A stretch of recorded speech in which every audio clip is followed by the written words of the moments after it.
Jason's right. That is a hard cut. What's up, everybody? Welcome to the Rideshare Rodeo Roundtable.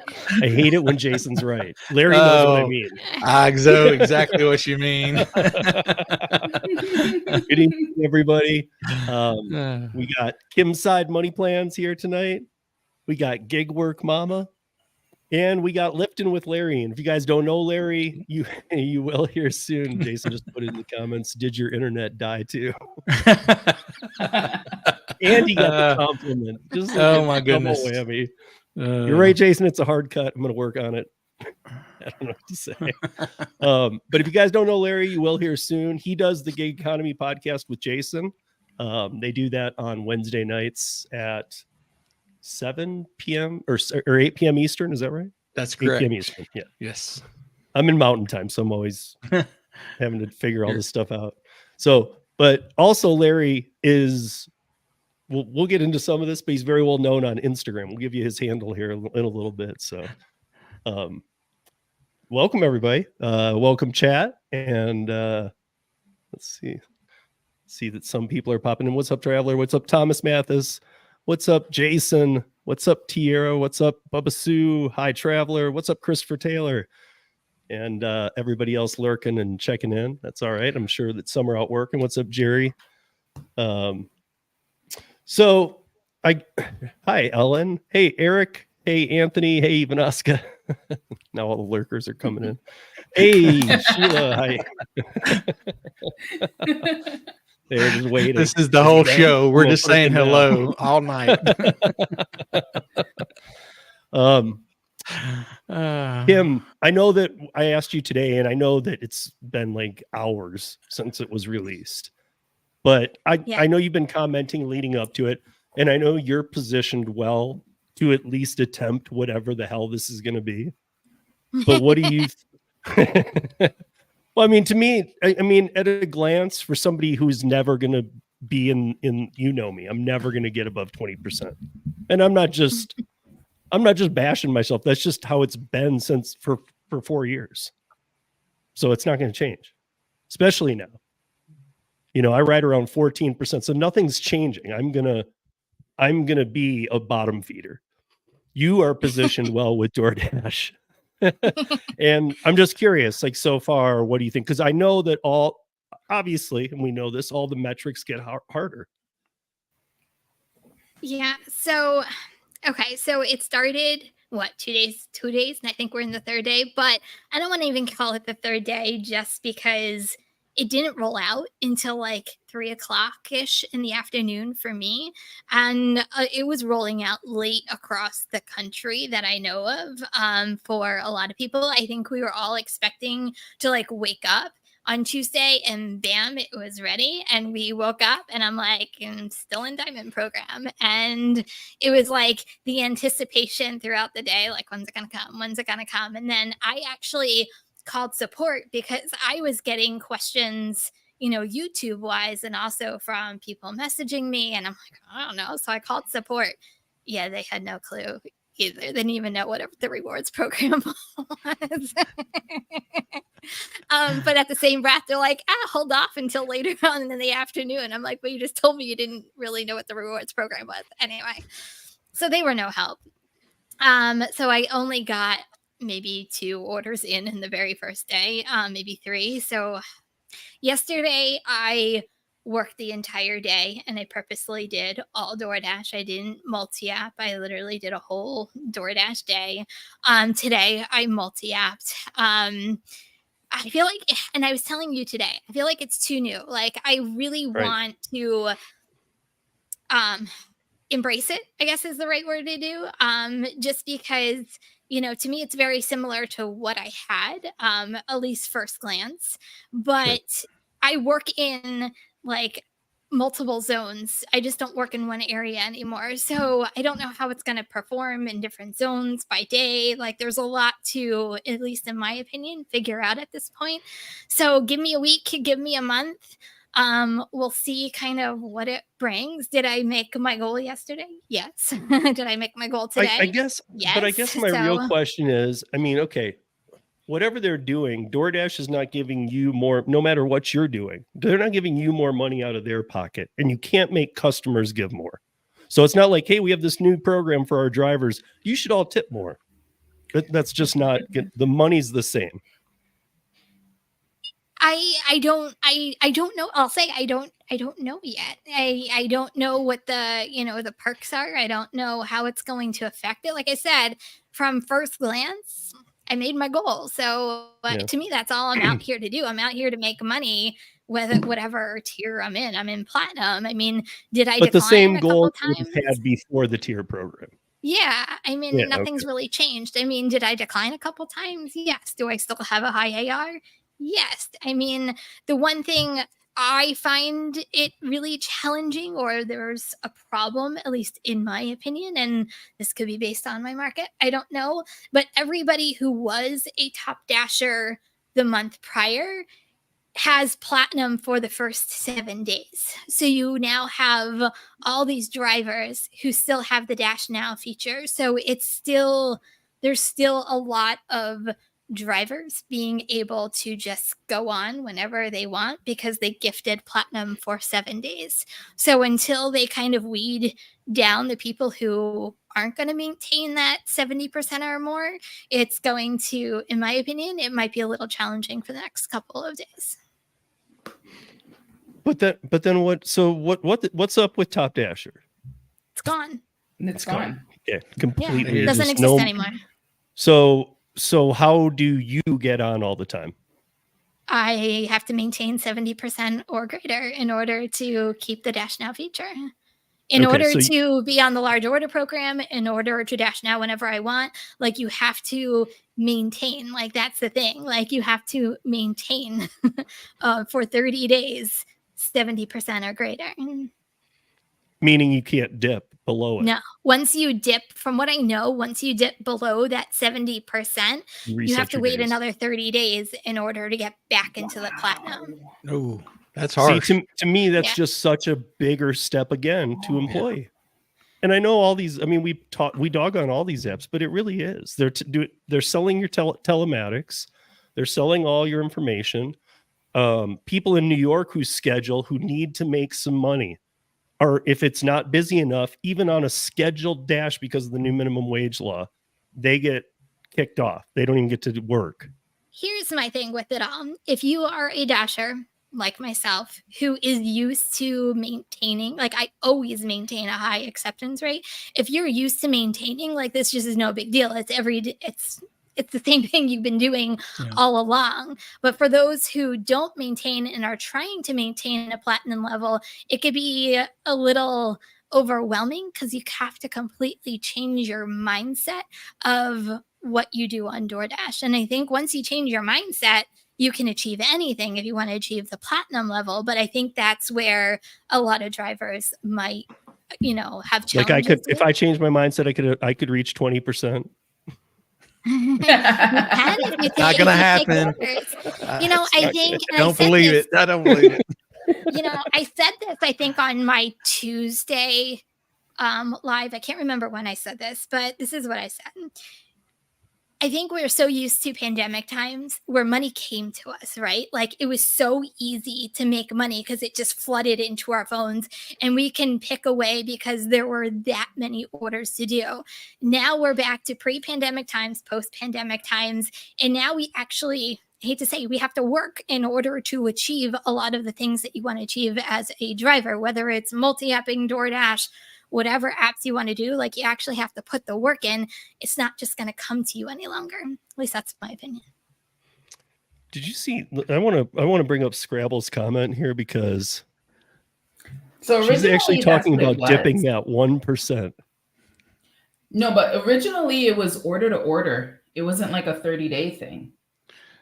Yeah, that's what I was wondering. I was trying to read up on this, today after finding out that's what we were going to talk about. And so the articles I read it made it under the impression where you would dip down, you would lose that, but as soon as you came back up, like got your acceptance rate back up, that you would be good again. I think it also depends. And this is a tricky thing too. Like every market Market's is different. Like they're Yeah. rolling out different rewards to different areas. So what might be there are some areas that you have to maintain an 80% AR. There are some areas, instead of doing 100 deliveries in a month, it's 150 deliveries in a month. In my area, you can dash now whenever you want, as long as you maintain it. In other areas that I know, like you have to schedule in order to dash now. Like it's every area is completely different, and it's hard to keep up with what DoorDash has rolled out to different markets.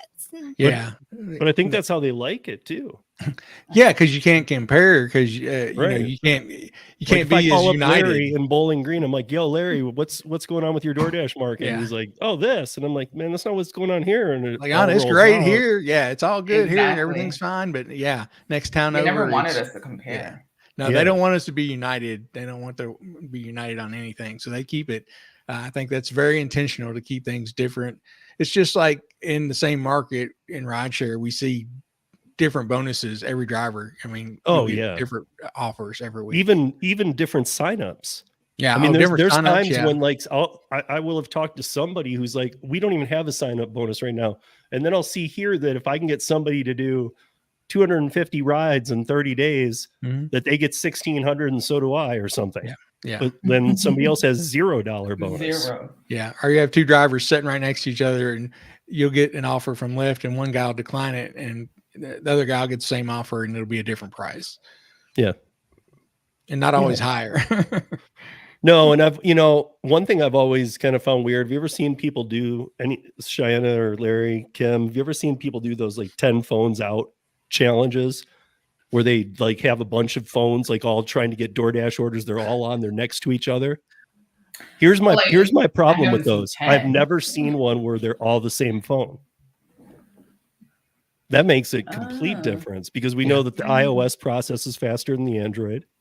We know that, so there's just so many differences. I mean, if you have an iOS 6 compared to a 15. Yeah, too many variables. I've seen a lot of these, and I've never seen it done where everybody like half have the same iOS and half have the same Galaxy. Yeah. It's just strange. Definitely. But DoorDash wants to keep us on our toes. So confused. They want to keep us confused. Yeah. Dazed and confused. Larry and I were talking before we came on, and then Kim and Cheyenne joined us too. But we were talking about this DoorDash says it's getting more affordable. I just laugh, you guys. A, when I read it, but B, the article itself is so misleading. I told Larry it's like borderline bad journalism. Like I'm embarrassed for them writing this, because they know better. They know to do better looking into it than this. But they actually have comparisons from 2 years ago. And it's like, it doesn't even tell you the details. It's like a Chick-fil-A order in Chicago 2 years ago was $27.46, and then today it's $27.70 something. But it's like 0.7 cheaper. And I'm thinking, I don't care what comparison you do. There is nothing on Uber Eats, DoorDash that 2 years ago was cheaper than it is now. Yeah, they did. They had one comparison in there from Wingstop. They said the same order that they ordered last year was $36.10, and this April it was $33.75. It was 17% cheaper a year later, with the way everything's gone up in the last year. That doesn't make any sense. It does not make any sense. Well, they say it's because they cut their fees, and so that's what's making it cheaper. Yeah, right, exactly. So and then we know that they add the upcharge the items. Maybe they're charging the restaurants more. But then there's even things about like, even with what we have to pay in Seattle and New York City, we still are cheap. Like, no, you're not, dude. I know people in all these cities. You're not cheaper. People have deleted the app. People can't afford it anymore. Like it's ridiculous. Like I don't even understand where that comes from.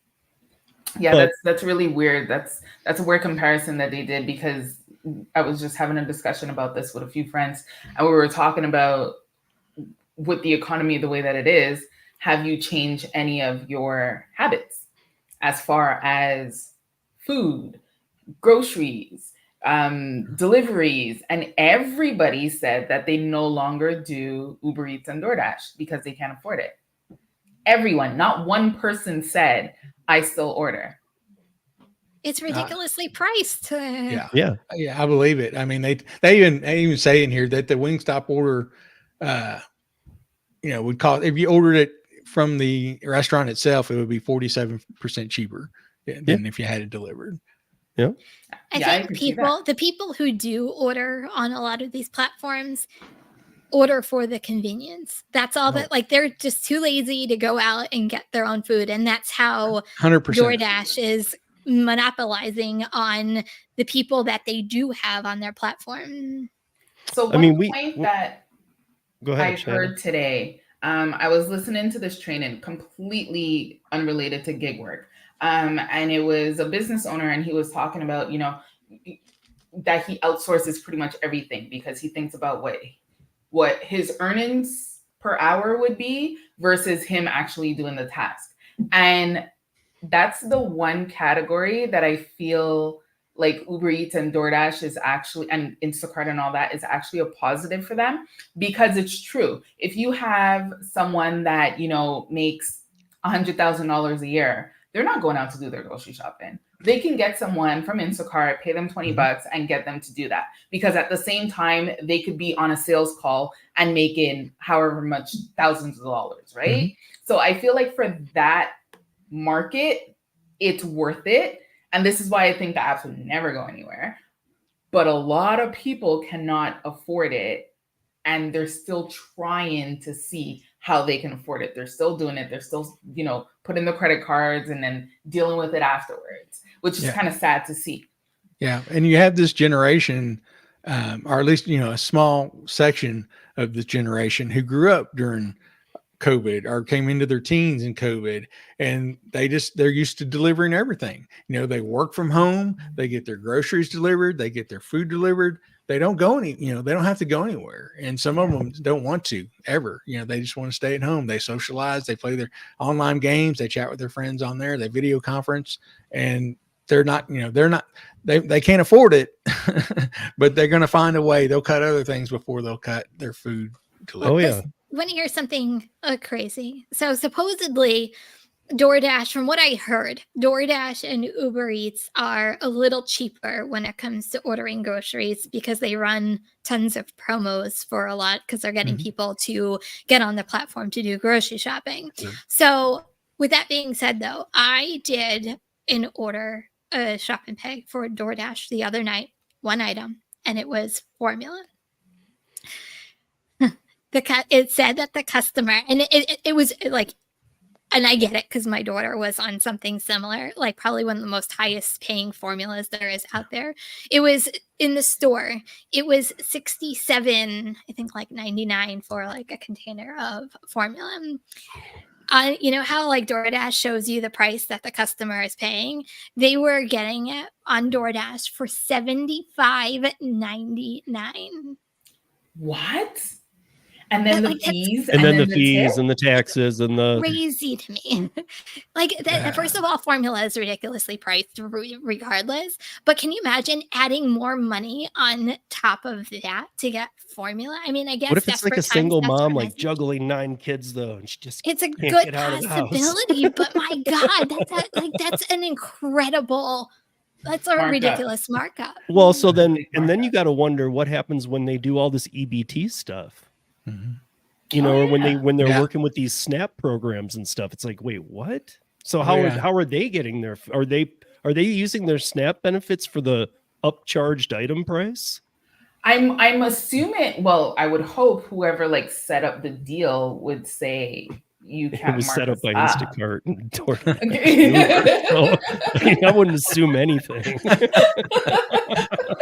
Assume they're ripping you off. That's the only thing I'm going to assume with these companies. They are ripping you off. I'm just right, but how do you rip off people on SNAP benefits? Exactly. Like I don't think there would be a markup, or at least not such a high markup on their items if they're going through SNAP and EBT. That would come on.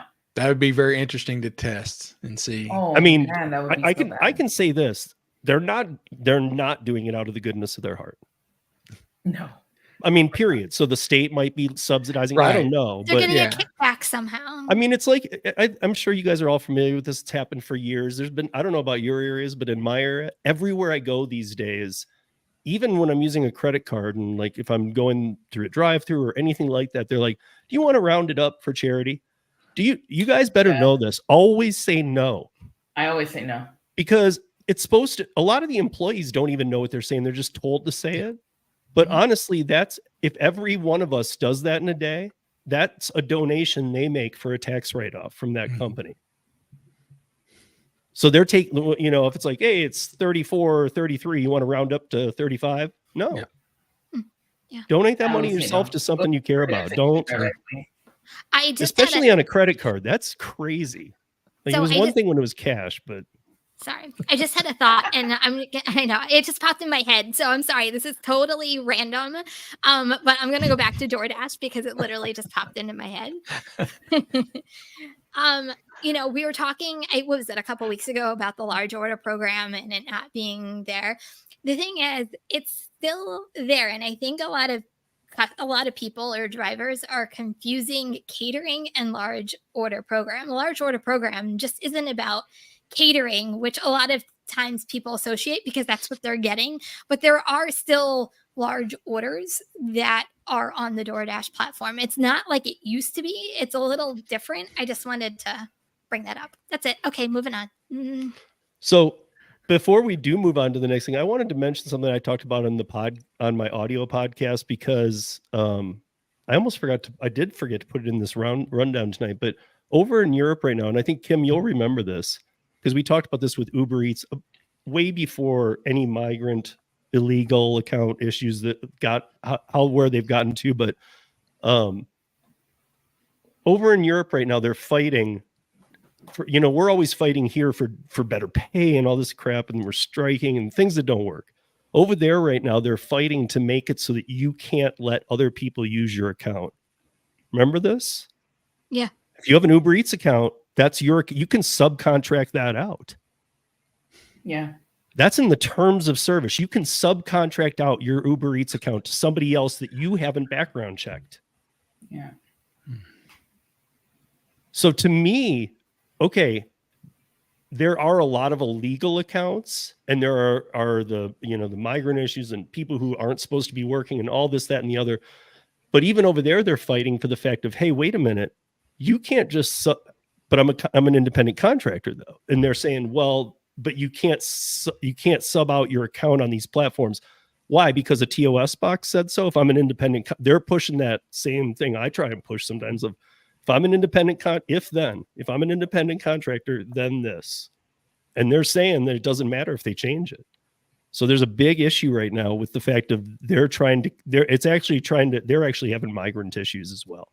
And so this is all about, it came up because of the migrant issues. And they're saying that we got to get them off. And so they didn't care about it before. Now they care about it. Yeah.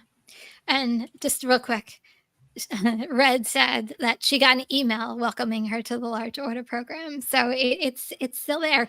I just think a lot of times that they confuse confuse the two between catering and large order, because large order just isn't about catering. That's exactly it. I honestly think Easy Cater, I already know from the work we did with Paraworks that, look, Easy Cater used to use Doordash primarily. Now they choose Doordash last.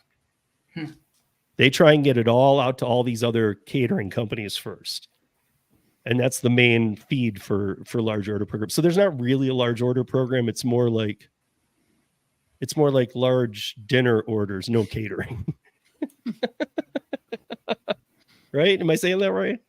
Yeah, I mean, it's basically, it was designed for those larger orders that, I mean, it used to be over $100. I mean, it could have changed from then, but it's basically the bigger subtotals. So that way drivers who are experienced, so to speak, can be the professional drivers, hopefully the professional drivers, to deliver these hundreds of dollars worth of food to these customer houses. And I guess if you can successfully do that, you're entrusted into the catering program too.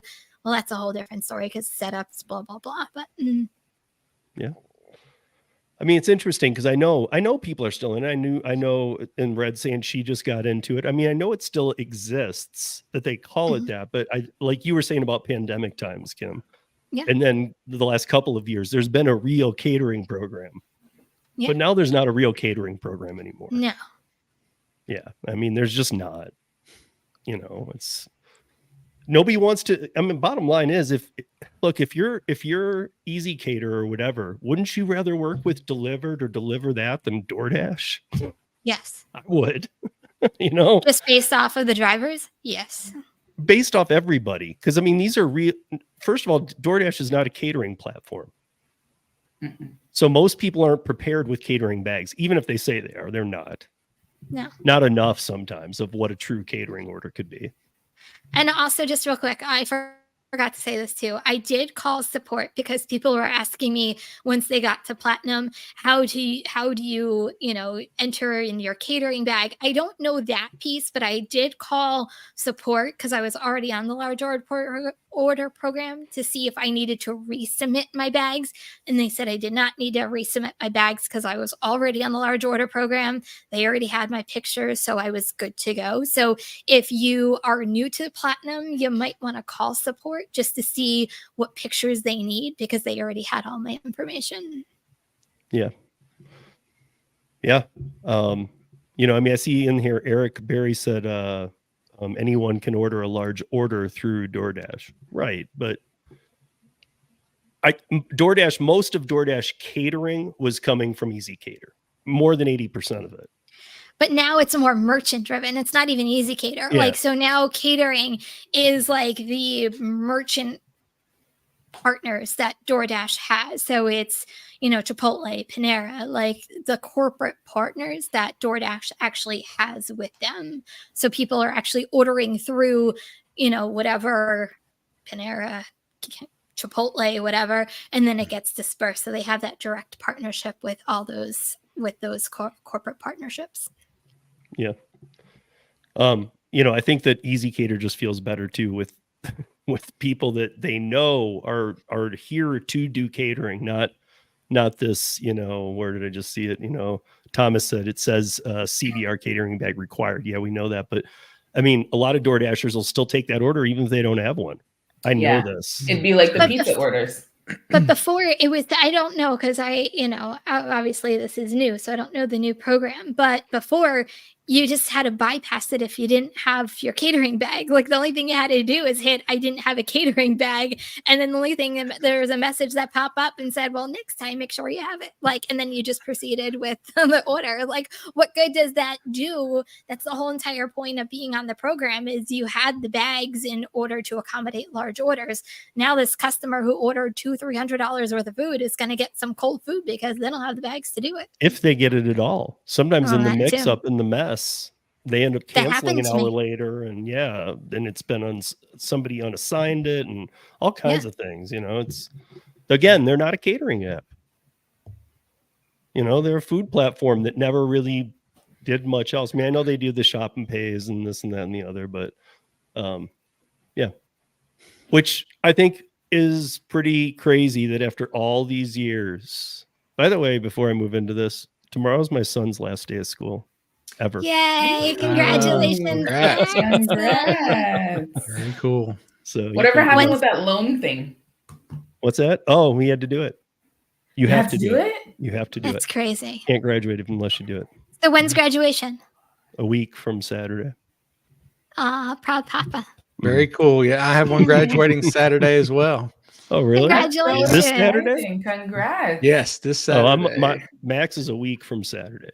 Yeah, so we just it's crazy that you guys, like, your school gets out so early. Like, we don't get out until the end of June. Yeah. So it blows my mind that you guys well, even for Denver, he's getting out like a week or two earlier. Yeah, they start early and so early. He's like all the rest of DPS gets out in like another week or two after him. So, but after all these years, Kim said Instacart and Lyft might fail and this and that and the other. Did you know that Instacart is partnering with Uber? I was reading the article about it, but haven't we been speculating that for a couple months now? Yeah, but I'm not seeing what Instacart gets out of it because it sounds like a potential buyer. Well, no, it sounds like to me that they're trying to take the legs out of DoorDash, and clearly, and it even lists Amazon and Walmart. But I think the biggest threat right now isn't DoorDash or Walmart. I think it's Amazon. Amazon's new deal of $99 a year for free delivery of all groceries in-store pricing from any grocery store, not just Whole Foods, is going to bury these companies because Amazon has the database. They have a bigger database than anybody. Well, their database needs to get me on because I've been on the wait list for over 2 years. So what about that database? Yeah. I'm just saying. Thank you, Christopher Taylor. Appreciate that. Thank you, Christopher Taylor. But yeah, I think as I read this, it's kind of crazy because I'm not really seeing okay, so it's basically saying that if people are on Instacart and they decide they want some food too, that it isn't even using Instacart. It's subcontracting it to Uber Eats. How does that work? And you're going to get an Uber Eats driver and everything. So wait a minute. So if I'm ordering groceries and I decide, wait, I don't want to cook tonight though. I'm going to get some food too. I'm going to have 2 drivers coming. But how does that work with the interface? It's going to switch over to the Uber Eats interface? It says they have a tab inside the app. Uber Eats shopping is the worst. Yeah. I hope not. I think Uber's paying Instacart some money for this. I would hope so because I didn't see any other bonus for them. I think that would be it. Just real quick. So the groceries are going to be on Instacart, and then the food would switch over to Uber Eats? Yeah, it says there's a tab in there that they can click on, and it allows them to choose from a selection of nearby restaurants. So it doesn't sound like it's the full Uber Eats app. It doesn't sound like it's going to spawn it off and open up in another window or anything. It sounds like maybe like a scaled down version, maybe. But even if it did, it would be the masked version. It would be like, even if it was full Uber Eats, it's Uber Eats within Instacart. So like Larry's saying, so they can track how much of the business they did and they're going to get something. Yeah. But how much more can Uber Eats? Uber can't make money. How much more can they dish out to Instacart to be involved? It's never stopped them before just because they can't make money. Man. That's a little tiny minor detail. Come on. But just real quick, Tony, I applied with 3 different emails, still on the wait list. So all 3 emails. I'm just saying. So I did try that trick. It did not work. But it does say in here that customers with Instacart Plus membership will also get free delivery on both grocery and restaurants orders more than $35, which is the same threshold that Amazon set 2 weeks ago. Imagine that. What a coincidence. $35 or more and $99 for Amazon delivery a year. And $35 or more, you can order anytime you want for free. The only difference is with Amazon, it's in-store pricing. They're using the store's prices. And there's no tip. Well, it's just going to, that's why it might take a minute, but it's going to kill them because I'm going to be able to open Amazon, see the price of 100 items from Kroger, and then I'm going to be able to look on DoorDash and see that it's 60% more. And like you said, plus the tip. Yeah. Which you're not going to have to give. On the Amazon, you can't unless you want to give a cash tip and try and find out when they're coming by, because otherwise you can't. They won't let you tip. Right. Yeah. Don't see Amazon has the power to do this. Amazon takes over the world. Yeah. Really, tell me about it. Look at guys, nobody, if you went back in time and even had unless you knew what you know now, there's no way that anybody would have said, what, this online book company, Amazon's going to put every store in the country out of business in the world? It's hard to every mom and pop's going to be closed. Really? Yeah. Really?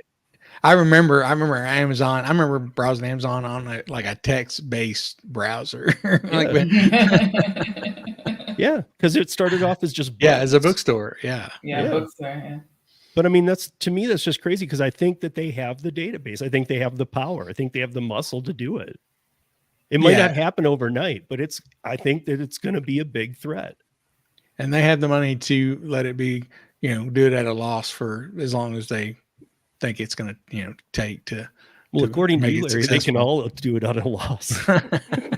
Well, I mean, I'm not the one making the rules. I'm not the one. I'm just observing and making yeah, no, statements. it just of seems what- to be what like we they play with see. funny money. They It's really do. Yeah, it's Like, amazing how what that are you talking happens. about? Yeah, we only I'm lost wondering- 400 million last quarter. That's all. Ooh, that's all, petty change. Exactly. You keep this up though, it could get to be real money. Oh my gosh. I'm wondering what Uber's affiliate fee is going to be, though, to I don't know. Instacart. They have a lot of work to. All I got to say is if they're going to take on more shopping, they need to fix their app for shopping. It is, it's hard. Which is weird because I never Horrible. got to use it, but I got to interface with Corner Shop, and Corner Shop was Not the clean. same. It's not not the same. I know it's Yeah. like, but they bought them. You own. I really interface. thought that was the Use only it. positive. I was looking forward to. I was like, okay, when they bought over Corner Shop, they're going to take the interface and everything is going to run off of Corner Shop's interface. Nope. How do you do a shop? That would make doesn't way too have- much sense. But how do you do a shop that aisle numbers aren't in any order? Like, how do you even shop like more than 20 pieces when you can't figure out what aisle to go in and what direction to go in? You're going in 5,000 different directions. It takes you forever in a day. Oh, If I had a Yeah. grocery store, I would just organize it all by color. You get your steps in during your If you want shopping milk, trip. it's over in the white section. If you want yellow, it's bananas and Mustard, bananas, Oh my gosh. You'd have fridges lemons. all over That's the all place. in this just aisle have a right big here. color above the tiles. what happens if you're colorblind? Yeah. Then you better be ordering through Instacart. Oh goodness! I'm not saying it was a real idea. It was just Hey, I think there's an investment for all of us. We should do that. I honestly think we're going to start seeing a lot more of these, like the Target shipped super center up in Minneapolis. Mhm. I think we're going to start seeing a lot of those where you can't even go in them, where they're just there for pickups. Even if it's pickups of like here, I don't know if I've told you guys I've seen them, but here lately we've seen a ton of the Kroger trucks, the 26-foot refrigerations. They are by the fleets in my neighborhood. That I don't doesn't even have a surprise me. Kroger, so I mean, it's just like we have several restaurants here. So, after the pandemic, they started Pizza Hut. They built a restaurant delivery only. A lot of them are going to these delivery only. I think Taco Bell's building some that are it's delivery only, no lobby. And so I don't see why it be any different for the grocery shopping. Yeah. And then I don't know that I pulled up the right article for it, but it's happening. So, I mean, I did bring up one, but this pushback on they're about to pull the Seattle law for real. We've been talking about this for a while, but they're like either going to revamp it to look exactly like New York's, or they're just going to get rid of it. well, they should because Seattle should. was the hot They mess. No, I mean, so I think that I don't remember the last time we said it was, but the losses already incurred by DoorDash alone. I mean, they've already speculated how much they'll lose just in Seattle this year. And it's crazy. It's crazy. These numbers are so high, and how much they've already lost and the customer volume they've lost because they put the line item, city forced field delivery fee, $5. So they're passing it right on to you. They've upped the items. So people everybody thought that, okay, well, I don't even understand how the thinking and logic went that this will make drivers more money. How can you be in that room and go, yeah, that works? I mean, because honestly, I know that everybody wants a solution, but I feel like everybody pulls the trigger on a stupid solution too quick. Think it through a little more, guys. Really, that's the best you came up with in that room. I don't know. But I mean, it's I guess my point with it is it's starting to prove to be enough of a thorn in their side that exactly what we've been saying kind of thing is that they're punishing these cities already. It's kind of like, hey man, do this with your city and this is what'll happen. I just don't understand a lot of the logic in all this legislation. And, and I think this comes for me from talking to Stephanie Vigil is like, why aren't they actually talking to drive, like actual real drivers to really Right. get a real account. And when they do, of they're always what- union ones. Right. Like, why aren't they actually talking to like me? That's an everyday mom that goes out and hustles every day, or Because you're Joe not good. You're not good for senators. They Right. don't like moms who work and are independent contractors. They do not like that. Because I you're know, not but- relying on them. Yeah. No, No, but they're that's like my they point. want to say, Kim, if you're going to do this, we need you to be a W-2. Yeah. I'm like, yeah. I'm like, yeah, no, it's not gonna happen. I mean, but that is what they want.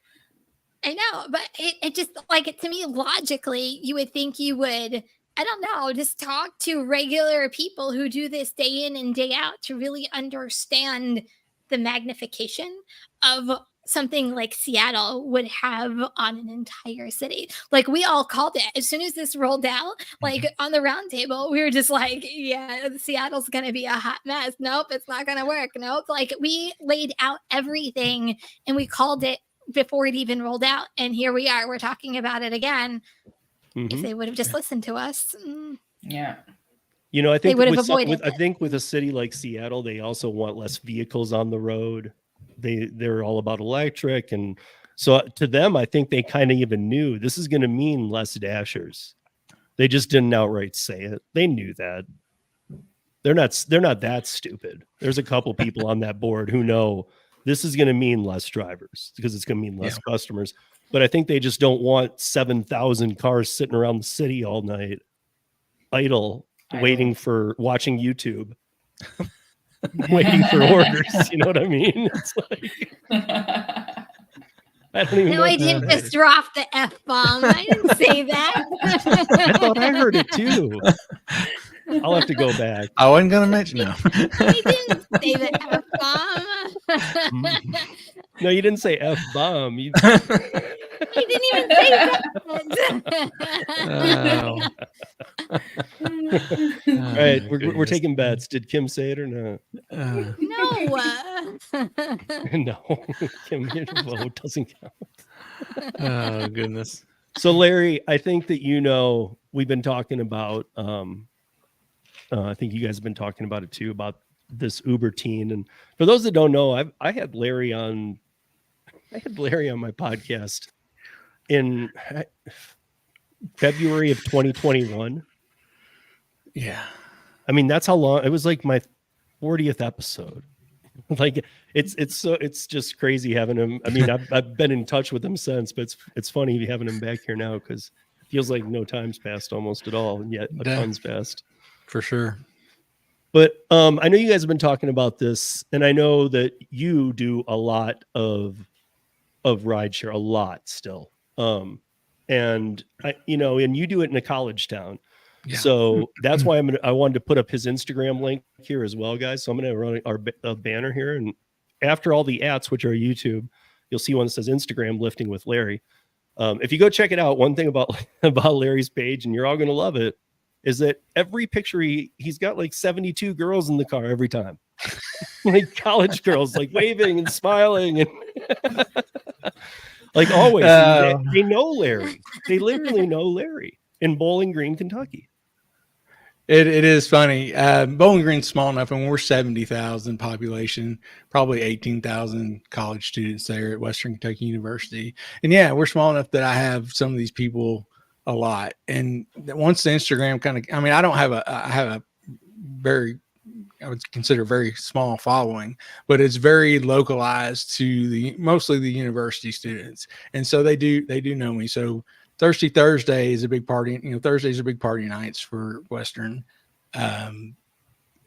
2 or 3 times on Thursday nights, I'll have people get in and they'll ask, "Are you lifting with Larry?" And I'm like, "Yeah, that's me." And they're like, "Oh my God, we've been trying to get you for 6 months." I'm like, "I don't know how you try to get a certain driver," but they get so excited. "Can we take a picture for the Instagram? We want to be on the Instagram," because all their friends, and that's all it is. Their friends, they've seen it on their friends. Their friends have been on there and they want to be on there. Me and my wife, it's hilarious. I was like, why in the world would college kids be excited about a 57-year-old guy in a Toyota Camry picking them up, and they act like they just got in the car with the Kardashians. They get so excited. It is hilarious. Because I have a lot of fun with them. Because you're big, because you're kind of big on Instagram. I don't do Instagram enough. I don't really. I don't see its power unless for me, unless it were to be a personal thing. Yeah, like it just doesn't have a into my brand at all. Yeah, but like I said, it's very localized here around the city, and a lot of again, I'll have the same people. I'll have people, and this happens a lot. You know, we just had graduation. You'll have people, they'll get in, they'll be graduating, they'll be like, "Oh my God, I remember I was a freshman, and you were my very first Uber ride. I didn't know what I was doing. I was so scared. You took me to my first frat party, and you know, like the last Saturday of the school year, right before finals, several of the frats have really big parties. One of them is Margaritaville. Another one, the Pikes hosted. I forget what they call it, but they go all out. Both of them had like the big giant inflatable slides you hire for your kids' birthday parties. So these kids are out here. They're drinking margaritas. I had 3 sets of passengers. Really try. They wanted me to go to Margaritaville, and I'm like, I don't think as an Uber driver that's probably not what I need to be doing. But I appreciate it. I mean, so it's fun. It is a lot of fun. So after all this time I've known you, I do have to ask, because because of this, why are you not privatizing these rides? I mean, seriously, I would be doing all because I pick them up and I take them like 3/4 of a mile. Yeah. I mean, the edge of campus is connects to the edge of our downtown, and that's where and the you'd be bars dealing are. with just drunk people going a block. And Exactly. It all out. Exactly. Okay. If it was a bigger city and these rides were longer, but literally, like so many of my rides with the college kids are very short. You'll be taking them from campus down to the bar, or there's one bar that's kind of halfway between campus and downtown. You pick them up at Hilligan's and take them to downtown, or from there back to their dorm. They're just very small rides. Very, just it's good when you have like a lift bonus going on or something like that, because you can knock out these rides real quick. But not real long rides where it'd be worth it. So while we're on this rideshare thing, though, I know that you're familiar with this. When I started in 2015 to date, I have just been locked down about no unaccompanied minors. Do you see that in your market? I know you can opt out, so I'm guessing you've opted out because it's a horrible system. Maybe I'm not sure what you've done actually, but I think it's on, but I've never had one that says that's an Uber teen, because I think it pops up there. Lyft does it. Like Tony, the Driven Dad, is in my market as well in Denver, and he gets them on both. Really? Yeah. Like now I've had some, really young kids, like, 11 or 12, you pull up and they come out and I'm like, "Where's mom and daddy?" "Oh, no, it's just me." I'm like, "No, it's not. No. I mean, not happening. You're not getting on the Instagram. Sorry. Yeah. Call me back 6 years from now. But then, I mean, I've had some that are probably, 17, right there at it. If they're right there, I'm not going to sweat it too much. I'm like, "I need to see your ID." I'm not going to. If I think they're too young, I won't take them. But if I consider them, I think old enough, I'll It must be where you live, because I would never. But Just have too you much. seen like the campaigns on like TikTok and even like Instagram for Uber Team? Like they make it sound like, as a mom, like it is like the game changer of all game changers. And I'm going to be the best mom ever because I use Uber Teen. And I'm just like, and it's so safe because our drivers are extremely vetted. No, they're not. They've done 200 different drivers. Yeah. If you want a vetted driver, you need to go to Hop Skip Drive. Yeah. And that I wouldn't take. I don't think I would take somebody that was under probably 17. It's too bad they don't say in those ads what extremely vetted means. It's too bad they don't say, "Hey, that means that they've passed a $23 background check and they've done 200 rides." Yeah. That's extreme vetting. Extreme. Yeah, it is scary when you think about it, and because we all know. I know what other drivers are out there. And I wouldn't send my kid with them. Yeah, I mean, see, this is what Tony and I face. He's saying I Mhm. sweat it all the time because I'm not taking the liability for him, because they try and Right. I mean, people try and pull scams here too. And I know they did back in the day. I think we talked about this last week. I'd have people come up to the car. I probably even talked about this with you, Larry, like, and at a high school, and here in Denver, I can park right behind a cop car. No problem. They're at every high school. So just park right there. Yeah. And have the door locked and the window cracked. And when they'd come up, and this is pre-pandemic, and they'd come up and they'd say, "Yep, I mean, that's my ride." And I'd be like, "Well, can I see your ID?" "Nope." Yeah. "What do you mean, no? I need to know that you're 18. "Well, no, I'm not, and it's my dad's account, and I'm going to take it." "And, no, you're not." And they'd even call their parents. Their parents would yell at me. Oh yeah. It's just like the same thing with taking, kids that aren't in a car seat. Those parents will get so mad at you for not taking their kid. No, I just hold him in my arms. That kid's like 3 months old. No, you're not running. You're not running in my car holding your kid in your arms. That's not happening at all. Yeah. My heart. I mean, they get very upset.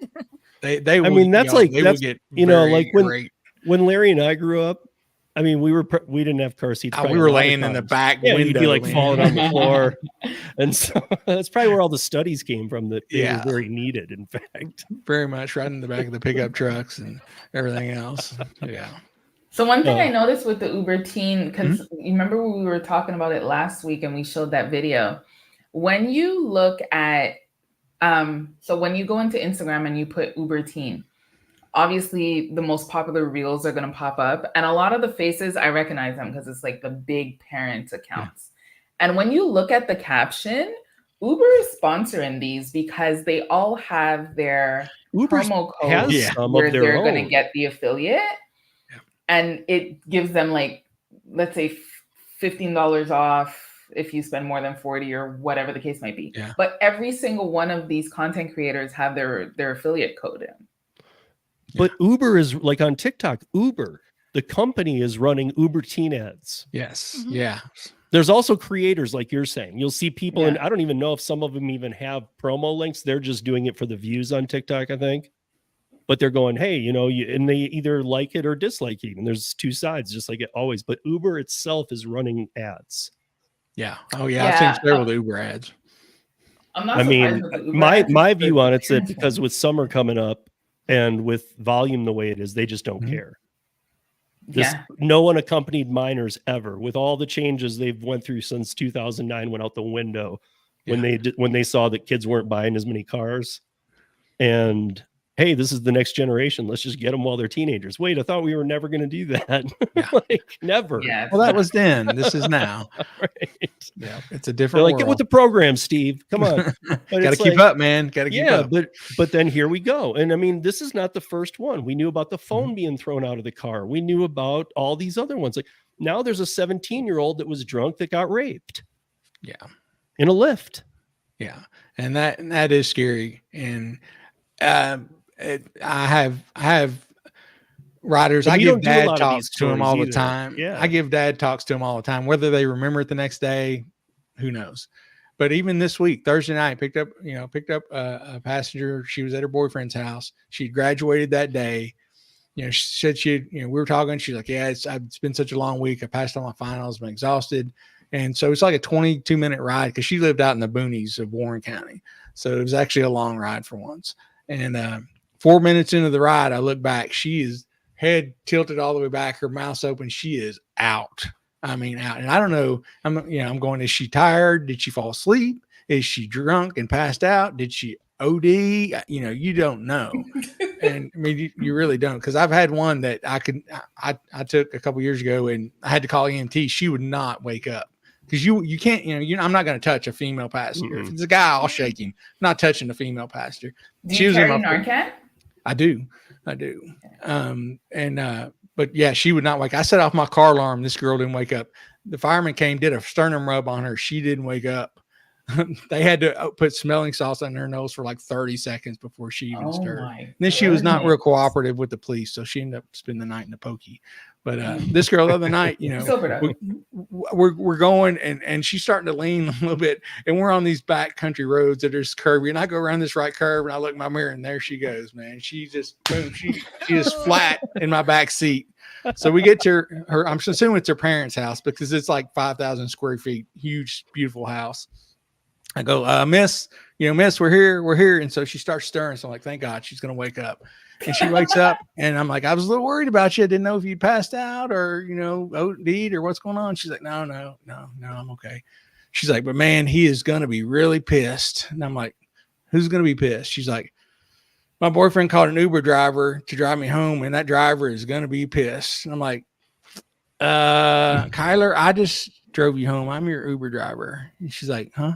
I'm like, is this not your house right here? And she looks up and she's like, huh, how did that happen? See, here's my point. Exactly. Thank God for Larry, because if it's not Larry, it could have been this dude. Yeah, exactly. And I tell, and that's happened. I mean, stuff like that has happened so many times. I had a girl, I was driving one night. I pulled up to the stop. I wasn't on a call. I wasn't going to a call. I was just going to park in the parking lot where I wait a lot of times. It's like 1:30 in the morning. I pulled to the stop sign. I'm on a side street, so I have to wait for this car to go by. I hear somebody trying to open my back door. I look over and there's a girl trying to open my door. I thought maybe somebody was chasing her. So I unlock my doors and she falls into my car.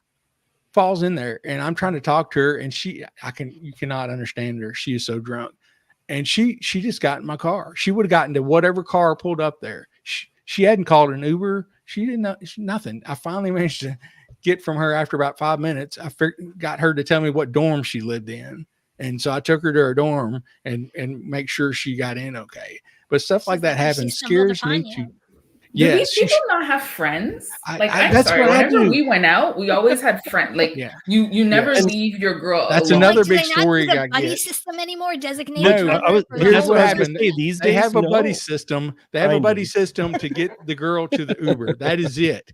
And this has happened to me. It happened to me the first time. Girl comes out of a bar with her friend who is very wasted. She puts her in the car, and I'm assuming this girl's going to get in the car in the passenger seat, and she leans in the window. She's like, make sure my buddy gets home safe now.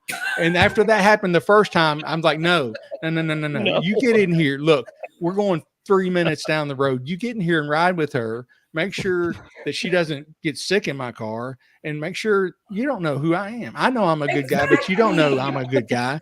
So get in here. I will bring you back for free. You'll miss 5 minutes out of the party. You're going to be fine. So I'll make them, I try to make them ride with them unless. I mean, that all it took a long time ago times have changed. Remember Samantha? I can't remember her last name, but Samantha, and Say My Name campaign. Yeah.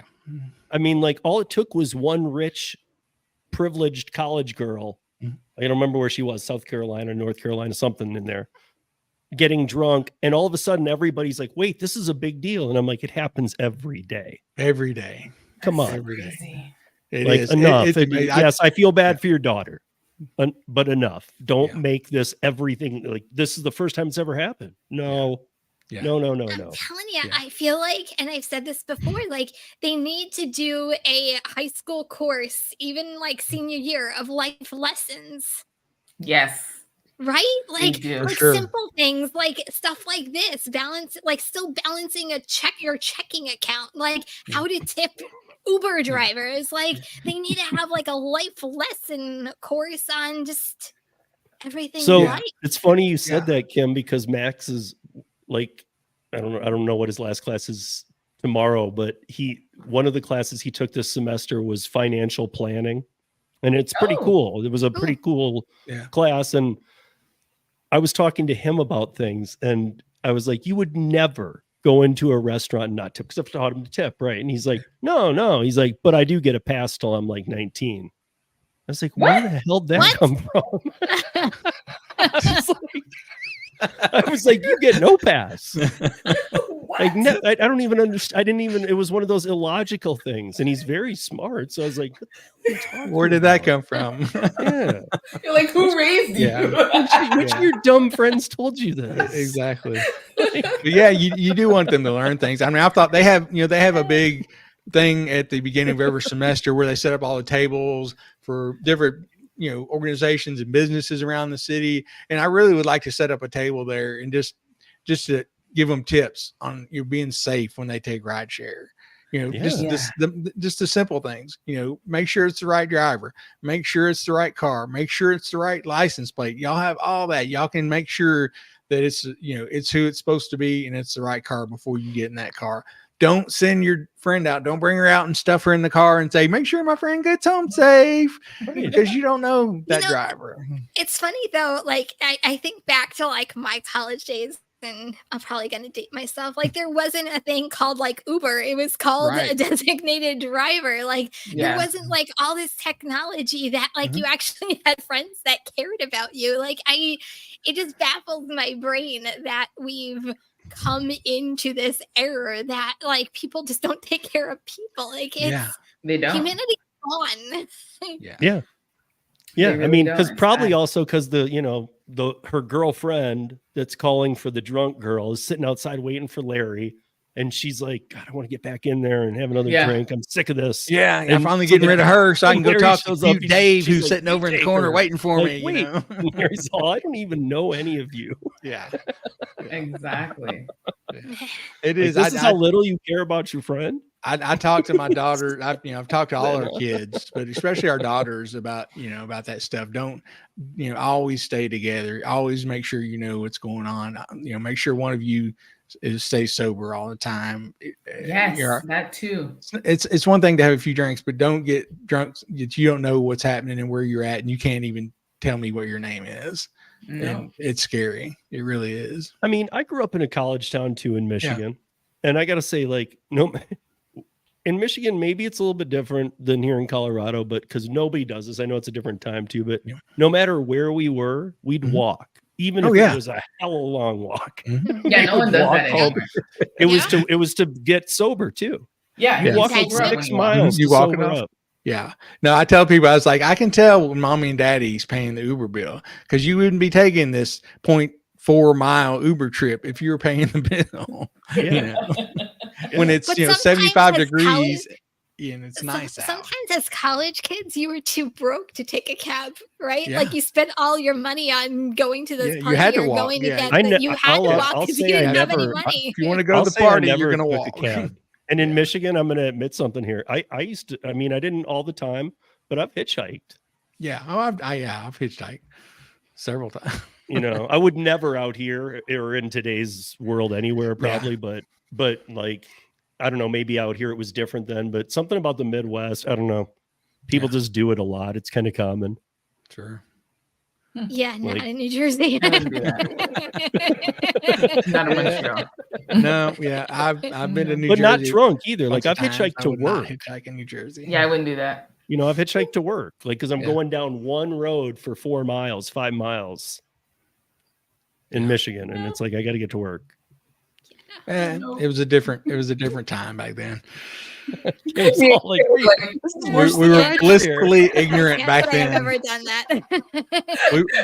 We're listening before him, but we were blissfully ignorant, weren't we, Steve? Yeah, I mean, but it's not like, come on, it's not like Kim's that far off. She is younger, yes, but she should get this. I get the hitchhiking; it was a thing, but I never did it.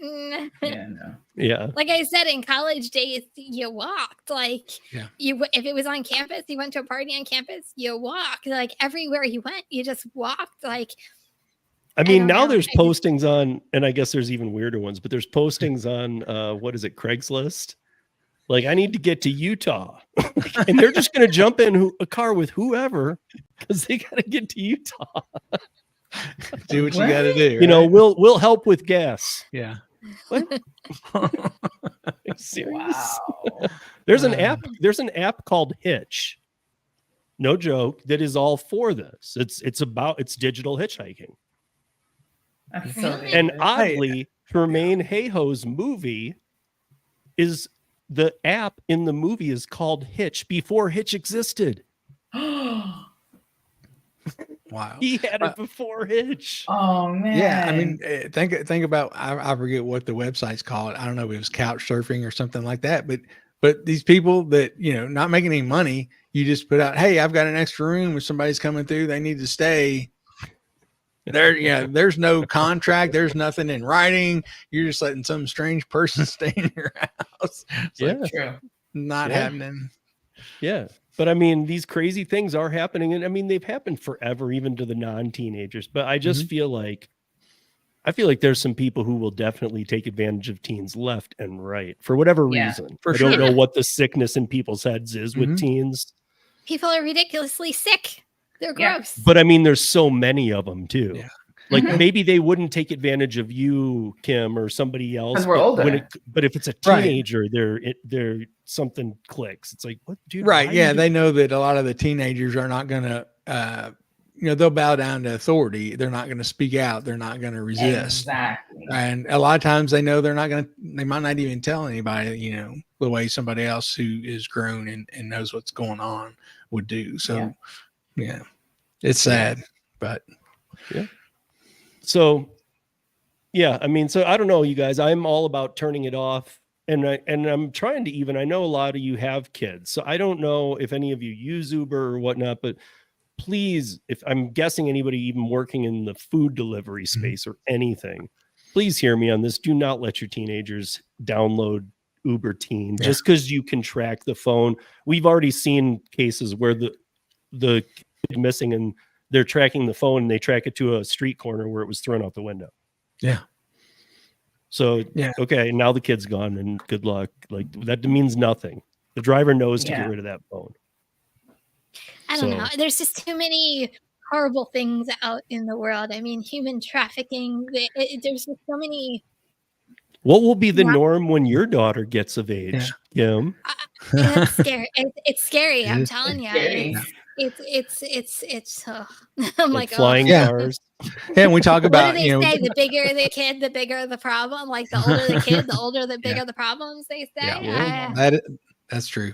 But we've talked many times on the Gig Economy podcast about people renting out their accounts or stuff like that. So if you send your kid in a car and you don't know that's even the actual driver that they're going to be getting in the car with, or what if it's if it's a female driver, you're like, oh well, that seems safe. Well, what if she's got her boyfriend riding in the front seat? Because we've all seen that happen too. Somebody bringing along their boyfriend or their spouse or their friend, to ride in the car with them, even though you're not supposed to. That happens. Yep. Yeah. Well, your teen girl gets in there and there's two guys in the front seat. Yeah. And she's like, well, my parents set up this ride, so I guess it's okay. And there'll be teens who would do that. They would get in the car still. Oh yeah. They would be completely oblivious to the fact that that's not okay. Yeah. And they're liable to have their headphones in or their earbuds and not be even paying attention to what's going on. Yeah. In their phone. And next thing you know, they look up and we're like, they're not anywhere near where they're supposed to be going. They're in the middle of the woods somewhere. Yeah. Mm-hmm. Scary stuff. So I want to thank Delivery TV. I want to thank Luis because if you guys haven't seen it, I learned Spanish extremely well. Like extremely well. And I got a video up on my channel. It's 13 minutes long. It's in Spanish. Steve, this one's for you. What if Uber Teen only did like Waymo or autonomous cars and they only took teens? That sounds that again, my view on those. They don't work, so that's the biggest problem. The biggest problem is they can't get to you or they'll break down. Second, the kid's going to be stuck in a construction zone. Drug use, sex, and what are you going to have? Uber Teen pool where people are passing out and people are sleeping with each other in the back seat. Come on, man! Like who's going to clean this thing in between every ride? Nobody. Yeah, that's the other thing. Like these things are going to be the grossest petri dishes you've ever seen. No. You know, like, No. Oh yeah. you're gonna get Oh, people like goodness. getting them and falling. What do you do when somebody like what happened to Larry? Yeah, they Like pass the out. girl that Yeah. passes out. What do you do? Are you gonna have a That would have back freaked me seat that out. tilts up and just Oh, that's easy. slides her Ejection out? seats. Ejection seat, man. Just boom. She's out right through the roof. That's an easy fix right there. That would I be so just crazy. don't know. I don't know. I mean, there's just every time I turn, Yeah. every thought I have about autonomous is just, it's not happening. And I know we keep saying at some point, yeah, maybe at some point, but even that, I don't know when, because insurance companies Yeah. aren't going to insure them. I've talked to Yeah. them. They're Yeah. like, dude, they haven't even started looking at autonomous. They're not even interested yet. But what I'm We saying laugh is about two it. wrongs. Do they make a right? Wrong Uber teen, wrong Waymo. Hey, They two cancel each wrongs. other out, Kim. Exactly. Yeah, we talk Yeah. about it a lot about the autonomous stuff. I mean, I know you remember it, Steve. When we first started doing rideshare, it was like, well, enjoy it while you can, man, because next year or 2 years from now, all autonomous cars, man. Oh, You're not yeah. gonna have any That's driving. A pushing flag. Yeah, for, that's and it's pushing always and pushing those and 2 to pushing 4 and pushing years and out, pushing. and then we catch up to it, and it's like, wait, no, we meant. Yeah, exactly. Yeah. But they've never said, hey, we're not even close. We've actually, like, it's gonna be 2040 now. Like now Yeah. again, it's 2025 or 2026. Yeah. You know, but we Yeah. were gonna. Somebody said it in here too. I saw it a minute ago. You know that we were gonna have flying cars by 2020. They promised VTOL by 2022. Hey, I was Full promised VTOL. flying cars when I was a kid, man. They're like, by the time you Remember get to the be 20 years Jetsons? old, yes, Yes. the Jetsons, all the my cool point, stuff. but my the point is the Jetsons. VTOLs have like these turbines and they Mhm. turn, so Yeah. it's like going to land And it's like and Osprey. then right and then take off. But the problem is like they were saying this, and then like in 2022 when they hit that date, and it was like the third time they hit it, they like got 2 helicopters that said Uber on them, and they're like, "This is the beginning of VTOL." I'm like, "It's a helicopter. Exactly. It's not. You didn't even do anything. You did nothing." You know, and the autonomous doesn't work, and it's got a flaw in every direction you look. So those people who keep saying like autonomous is going to be here quicker than you think, I'm always like, same as Larry. I'm like, you've been doing this since 2015. I've been told that every year. Every year. I mean, I think we'll go to the metric system before we get autonomous cars. Yeah. Yeah. Because we've been told that since I was a kid too. We're going to the metric system. Yeah. Oh, really? There was talks of that? When I was a kid, and that was a long time ago because I'm 57. They told us I remember 3rd, 4th grade, we're learning this now, but the United States is going to the metric system. They would tell us that every year. We're going, and then it just kind of faded away. I don't, it's kind Maybe of he just had a conspiracy theory teacher. We just have to be different. We just have to be different in everything. United States, we have to be different.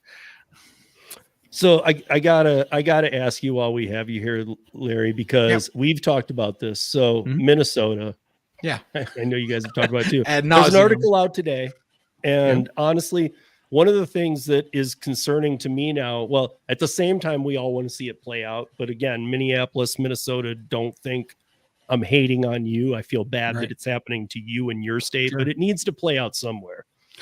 But the legislators out of session next week. Mm-hmm. So if they don't For the seal state, this deal, and it looks like it's done, I mean, it looks like it's not going to happen. It looks like Uber and Lyft will be leaving.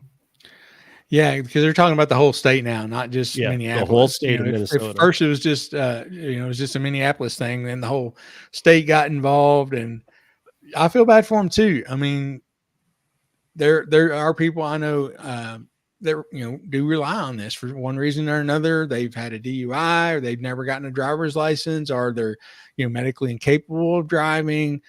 They're old, they can't drive. There's lots of reasons people can't drive anymore.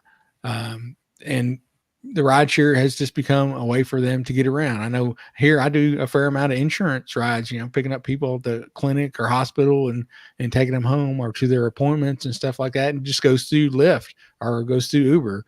It's not a special program, but their insurance companies are paying for it. And if that's not available, it's gonna be a detriment to the citizens for sure. Yeah. In the words of NSYNC, bye, bye, bye. I like that. I like that. That's a good one, Kim. So Come on, Steve. You don't have any sound effects to play for that? no, I'm not Okay. Jason. I know what we're getting you for Christmas. However, Jason man. doesn't have internet, so He's just playing his little sound effects at home, but nobody can hear him, right? So what good is that? But what was so funny about that last night is we were convinced it was me. It was on my side. So yeah, I we're listened into to the it. You show. sounded clear as day. I Well, was like going with it. Jason's like, wait, Hope, stop. I can't hear you. He's like, you're I cutting heard in and it. I out. heard You're him cutting kept in and out. saying, So it's Larry. It's Larry. Yes. Larry, it's I'll you. leave. You I'll sound leave. like digital static. Exactly. You sound like a robot, man. You sound like a robot. So I left. Like I completely rebooted everything, got back in, and he's like, "Nah, man, I was having trouble while you're gone." After he was just bragging about his high internet speed. Wow. Hey NGB, what's up? It was How fun. you doing? I didn't know you watched us from Facebook. I always see you on YouTube.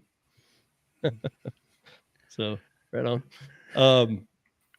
But yeah, so I don't know. This is I mean, I was torn about it. I thought lesson was learned in Austin. Yeah. These littler companies that are moving into Seattle or into Minnesota, they're not going to help. No, I mean, no. it helps a little, but without the giants there, people don't. When the giants leave, it's almost like people's distrust in all this goes so up. They're not willing to try this new thing. Yeah, I can see that. I mean, they're so used, it's ingrained now. We people are used to it. They don't, a lot of younger teens and have never ridden in a taxi and will never ride in a taxi. It's just not part of their scope anymore. And yeah, we've got all these companies that want to come in and fill the void, but we read the stories and you start investigating. It's like, oh yeah, I've got 100 drivers or 100 riders signed up. That's not going to cut it. I mean, you need big money just to pay the insurance and pay the fees that you have to pay the city just to get going. I mean, you got it. We were kind of figuring it was going to be, you need at least 250, 300,000 just to get, kind of get the ball rolling. And some of these guys have, GoFundMe's and like, oh, I've got $4,000 so far. I'm on the way. I'm like, that's not going to cut it, man. That's just not going to cut it. And it would take, it's going to take a while. And, I'm sure a lot of them are afraid to pour a bunch of money into it just on the chance that Uber and Lyft do cut a deal with them. And then they're, they're going to have poured all this money into it and they're not going to be able to compete with the well, two and you have Bs. ones like Move coming in that are going to charge the daily or the monthly fee. Yeah, the monthly fee and things like that. Hello. Yeah. It's called the scheme, guys. Yeah, it's like, what was that? What was the first one? What was it called? Trip. Yes, with a Y. Yeah, TRYP. Yeah. If you guys ever remembered them, they were a complete scam. They charged you to as a driver to be on the platform. They had no passengers. They were on some kind of a trip. That's for sure. I mean, they did. I'm saying there was none to go around though. Yeah. Like if all four of us, for every 4 drivers, there was 1 passenger that occasionally used it, kind of thing. It was. And they used to advertise everywhere. They would spam all the forums on Facebook and Reddit and everything else. But people are excited. They're all like, well, Move's coming here. And I'm like, okay, that's a scam. I'm not saying that about Move. Don't get me wrong. I don't know better, but it doesn't sound like it's going to do anything in Seattle or in Minnesota. And I'm still holding that hope that they'll figure something out. I know they're going out of session. I don't know what their possibility of, calling a special session if they did come to an agreement. But I hope that, for the people of the city and the state there, I hope they do work something out, because I do think it would inconvenience and hurt a lot of people, not only the passengers, but the people all the drivers. I mean, they've got to have, I don't know how many drivers in the state of Minnesota. It's got to be, a pretty good amount. But the funny thing is, I can tell you for fact how many taxi drivers there are. 39. Yeah, I know. They're going to fill the void, guys. Steve. They're going to fill the void. 39 taxi drivers in Minneapolis. Yeah, they're going to fill the void. Yeah. So my point would be, if you're a rideshare driver who does this full time, you might want to look into one of those options, see if they're doing car dispatch and how that would work. Yeah. Before it overflows. But I see that NGB is up in Seattle. And so he's talking about Seattle, and he's saying city council passed the preliminary repeal of the pay up ordinance, which we were just talking about at the start of this.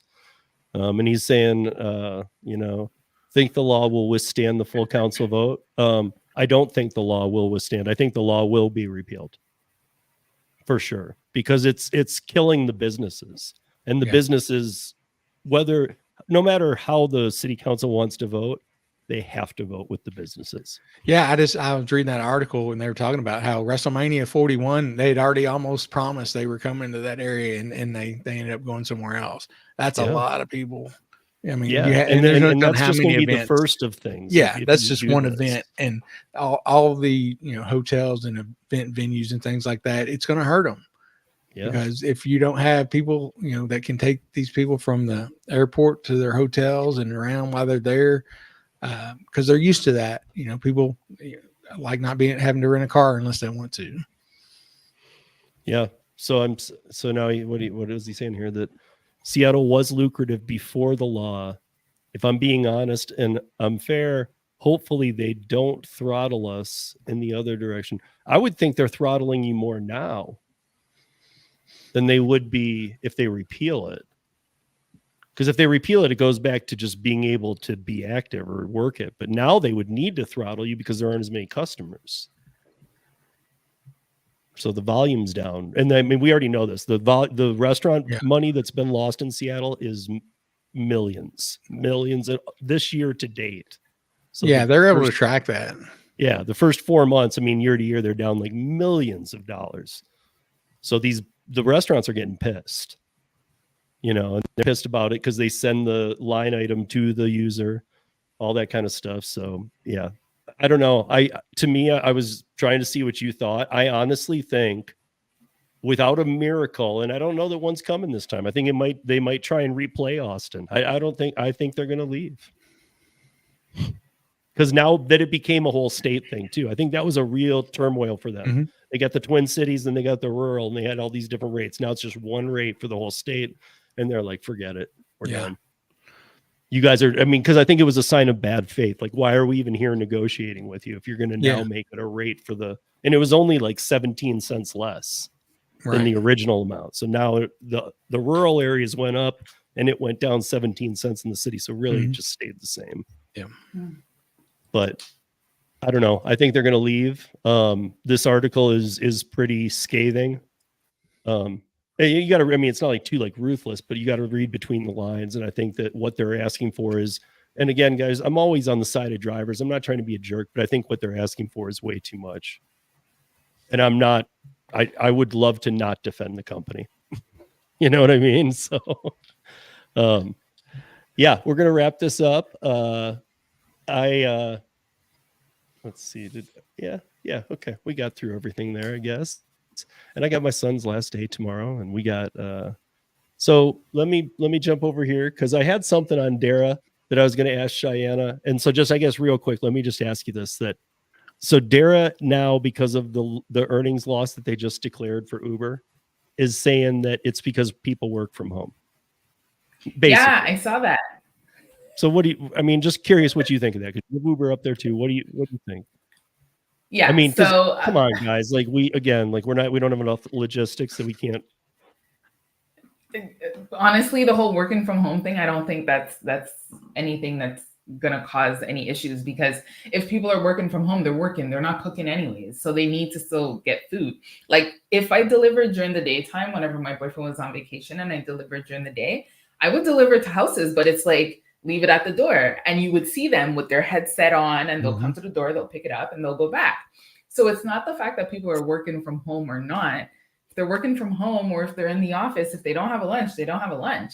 It's just that people aren't ordering. So it has nothing to do with the fact that people are now working from home.